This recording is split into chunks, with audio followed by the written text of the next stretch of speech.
పోరాడేవాడికి నిత్యం యుద్ధాలే, పోరాడనటువంటి వాడికి లేదా డ్రామాలు ఆడేటటువంటి వ్యవస్థకి ఎప్పుడూ కూడా కథలు నడిచిపోతూ ఉంటాయి.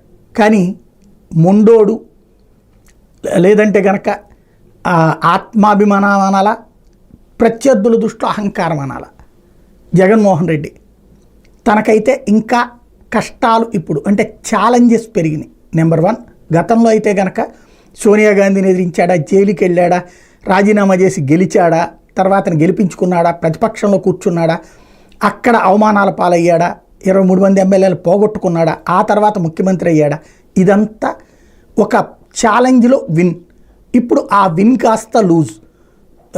అద్భుత విజయం, అద్భుత పతనం రెండూ సాగిపోయింది. ఇప్పుడు ఈ అద్భుత పతనాన్ని మళ్ళీ విజయం వైపుకి తీసుకెళ్లడం కోసం రోడ్డెక్కబోతున్నటువంటి జగన్మోహన్ రెడ్డి ప్రతి పార్లమెంటు నియోజకవర్గ పరిధిలో ప్రతి జిల్లాని టచ్ చేద్దాం అనుకుంటున్నటువంటి వేళ కీలకమైనటువంటి ఘట్టం వల్ల ఒకటే, కార్యకర్తని కలుపుకెళ్ళడం. జగన్ కార్యకర్తల్ని పట్టించుకోలేదన్నటువంటి అసంతృప్తే వాస్తవంగా కార్యకర్తల పార్టీకి దూరం కావటం కానీ, అదే సందర్భంలో దెబ్బతిండం కానీ. వాలంటీర్లను నమ్ముకున్నాడు జగన్మోహన్ రెడ్డి అనేటటువంటిది కార్యకర్తల కోపం. ఈవెన్ లోకల్ నాయకులు కూడా కార్యకర్తలను పట్టించుకోలేదన్నటువంటి కసితో దూరం అయ్యారు. ఆ దూరం దెబ్బతీసింది.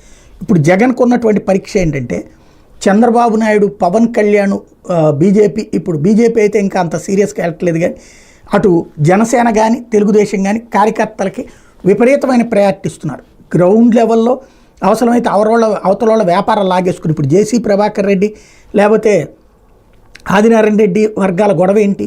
తమ కార్యకర్తలని, తమ నియోజకవర్గ కార్యకర్తలు, తమ అనుచరులైన కార్యకర్తలను కాపాడుకోవడం. అంటే తమ కార్యకర్తల కోసం సొంత పార్టీలోనే గొడవలు పెట్టుకునేటటువంటి స్థాయిలో ఉంటున్నారు అన్నట్టు. అంటే కార్యకర్తలకి మద్యం దుకాణాలు, బెల్ట్ షాపుల, ఇసుక ఎలా పడితే అలా తినడానికి అవకాశం ఇచ్చినటువంటి పరిస్థితి, సంపాదించుకోవడానికి అవకాశం ఇచ్చిన పరిస్థితి, రేషన్ షాపులు అందామా, ఉపాధి హామీ పథకం పనులు ఇట్లాంటి, అట్లా తమను తిననివ్వలేదు అన్నటువంటి జగన్ మీద ఉన్నటువంటి కోపం.